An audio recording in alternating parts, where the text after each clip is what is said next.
I don't think we have such a player type like Odartey up to now. Also AFRIYIE. He was the third best player in the world. Dominic Adiyiah. He's a good finisher. If you give him a chance, he will score you. Ransford Osei. They were clinical finishers. And Promising start to the career for a football player often results in hype and expectations from the media and the fans. This is more prevalent in Ghana, where talented youngsters are put under instant scrutiny and are touted to be the next big thing. With the hype comes intense pressure, and there are some who thrive under this, while the others who fade away. We look at 7 Ghanaian talents who fail to live up to the hype generated around them. Nii Odartey Lamptey came to the limelight in 1991 during the FIFA Under-17 World Cup in Italy. Ghana won the tournament, and Nii Odartey Lamptey was voted as the tournament's best player. Odartey is something. You know, Odartey can take ball and stop. Until the ball stops, maybe you take it away from him or the opponent drop the ball. But when Odartey is having the ball, he always want to run. And not like running, just running. You know, he's very fast on the ball. The skills is there, the speed is there, the power, everything. Odartey is, you know, when you're talking about football, Odartey is also another player that I don't think we have such a player type like Odartey. From he going out, I don't think we have such a player like him up to now. an all-rounder, you know, a creative player by all standards with a lot of energy, a lot of pace, and a lot of football wit. I mean, this was somebody who back then, you know, also drew a lot of confidence from the fans. I mean, he, you know, struck a lot of confidence with the football fans anytime that he had to wear the jersey for Ghana. Pele showered praises on him, describing him as his natural successor. Sadly, his career never matched the promise he showed and became a journeyman player in Europe. Now, during this period between the Netherlands and England was where growth came and troubles also came. Growth in the sense that he, on every occasion as he wore the shirt at PSV, at Coventry, at Aston Villa, gave further reason why he was named the FIFA Under-17 best player in the world at that time. Now, fast forward, he made some very good money, but unfortunately, his agents, his managers, you know, gave him a raw deal. And of course, because of the relative low levels of education on his part, he ended up losing a lot of money.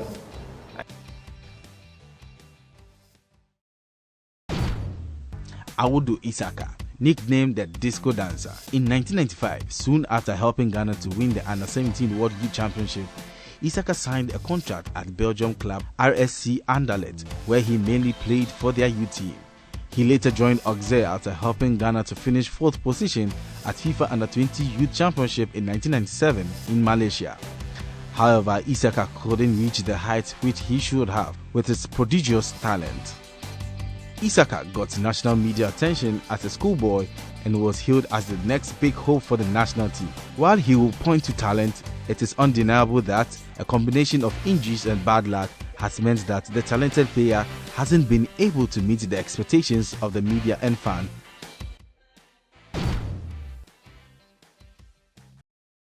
Ransford Osei, a silver ball winner with the 2007 World Cup Under-17 squad in Korea, as well as being a kingpin in the 2009 Satellite World Cup winning team, following his exploits at the 2007 Under-17 World Cup, where he won the Adidas Silver Shoe as the competition's second highest goal scorer with 8 goals, coming second by 1 goal to Makule Chrysanthus of Nigeria. He also had unsuccessful stints with Bloemfontein Celtic and Asante Kotoko, before returning to South Africa to sign for Polokwane City in 2015. His time in Limpopo was marred by injuries, and he managed just 3 substitute appearances during his time with Polokwane.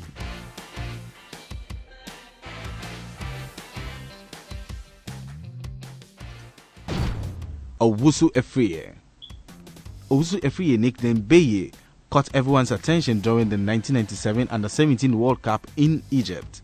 He was Ghana's top scorer and the 3rd highest scorer in the tournament with 4 goals. Sadly, his career never matched the promise he showed. Well, he was the 3rd best player in the world, and he got a contract in Malaga. He signed Malaga FC in Spain. He qualified the team to the La Liga Premier League, and then I think the other way around, he had an injury. And then, you know, when injury set in, your performance dropped to the lower level, and that's what really actually happened to him. He stopped playing in the early days. We were still playing Black Stars and everything. He was nowhere to be found because he started to do a different thing. Now he's in Germany working, as I told you. In 2001, AFRIYIE returned to Ghana to spend 2 seasons with Accra Hearts of Oak, before spending a further 2 seasons in Austria with Feldkirchen. Short spells in Spain and England, which preceded a final return to Hearts of Oak, where he finished his career in 2007. Daniel Opare. So much was expected from him after showing much promise at the 2007 FIFA Under-17 World Cup. He was recognized by the World Soccer magazine as one of the 50 most exciting teenagers on the planet due to his incredible foot speed and precision crossing. He earned a move to Real Madrid Castilla after the tournament. Opare failed to break into Madrid's first team and has moved to various teams in Europe in search for playing time. Dominic Adiyiah. Despite glimpses of his talent, he has never really built on the promise he showed in the early days of Heart of Lions and the national under-20 team. Adiyiah was awarded the Golden Shoe for the top scorer with 8 goals in 7 games. I was not ready for that, what happened in Egypt. I told myself, yeah, this is the biggest time for me now, and I need to go further to achieve what I'm looking for. He's a good finisher. If you give him a chance, he will score you. And he's very sharp. He's always hungry. He's a good player. You know, strong, pacey, and a goal-scoring striker. You know, he's just a tough player to play against, and we also what he did for the team. After impressing in the Under-20 World Cup, Adiyiah joined AC Milan but failed to play a single game for the Serie A Giants. Probably that move to AC Milan is what caused the whole, problem. Obviously, for business reasons, on the side of AC Milan, they would have wanted to purchase the player, improve his lot, add value to him, and make him a big commercial product. Now, the expectation from the kind of performance that he had put up was that he was going to get an opportunity to play in AC Milan proper. And of course this was at the time when, AC Milan was doing very well, but had big names, and that was where, the bone of contention was. It becomes very difficult when a player makes a move into a club that already has big names and established players. I believe some choices we make, during our playing career, it can, help you or break you. And I think that move was a big move. We're not Ghana, we've gotten the Ghanaian on this AC Milan team, and it was good for us. Ghanaians loved it, and it was good for him, monetary-wise, everything. So you won't judge the whole situation by one move he made. Clearly a talented player that has consistently flattered to deceive at AC Milan and failed to look like the finished article. Sadiq Adams. Adams was recognized by World Soccer magazine as one of the 50 most exciting teenagers on the planet in their November 2007 release. He scored 4 goals in 2007 FIFA Under-17 World Cup for Ghana.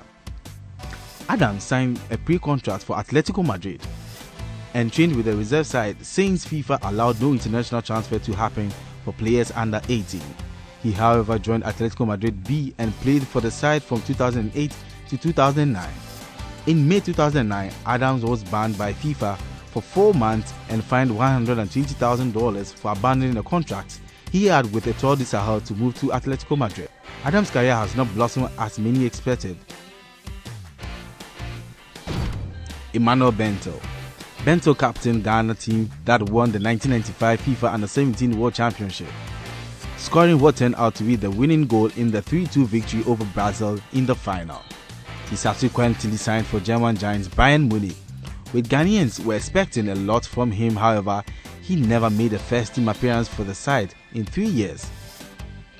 Bentil tackled his 4th continent in 2007, where he signed for Vietnamese side Katako Kan Hoa. He moved again in 2008 to play for Hapoel Nazareth in Israel and played the entire 2008 and 9 season for the team before again leaving at the end of the year. If you're looking at the Under-17 competition and you're looking at the players like Dominic Adiyiah, Opare, and of course Ransford Osei, they were clinical finishers and of course very top defenders indeed. If you're looking at Opare, for instance, his expert actually earned him that call up to Real Madrid. But the question is, were these players ripe for those big stage? Some would say yes, they needed it to boost their confidence. Others would tell you that you needed to wait and bid your time. One of the key problems that have happened to Africa and of course to Ghanaian players, and it's not peculiar to only Ghana, Nigeria as well, is that these players that you see playing the Under-17 level are players who normally don't play with their right ages. And so they get an opportunity to move to these top clubs and they can't fit into the rhythm and the play of the team. Because there's another key component of sports medicine where players who are of 17, 18 or even teenagers, you are given a certain dosage of medicine based on your injury and your age. And because of the peculiar situation of our players, it goes a long way to affect them. So the problem Africa, to a larger extent, have had is that we play in these competitions without our ages because you're supposed to be on the same age bracket with the top player. So it means that in Africa, we are not able to nurture that talent with the same age to meet up with the demands of football at that ages. That is why you have a player like Ryan Giggs or Edwin van der Sar who played to the ages of 40 years and retire. We can also say that there's a peculiar situation with Roger Milla, who also played at the World Cup over 40 years. But that's just one of situation because he had to come in as one of the key legends of the side who had never played at the World Cup, and so there was a need for him to play there. Now, I want to give you a typical example. I've had a tweet, or I've had to see a tweet of, Sadiq Adams, where he took a picture with himself and David De Gea. And in that tweet, he's supposed to tell Ghanaians that, listen, I've had to play football with the likes of David De Gea and the rest. At the time when he was struggling in Ghana playing for Ash Gold or Kotoko, David De Gea is playing for Manchester United. And so the big question is, what happened to you?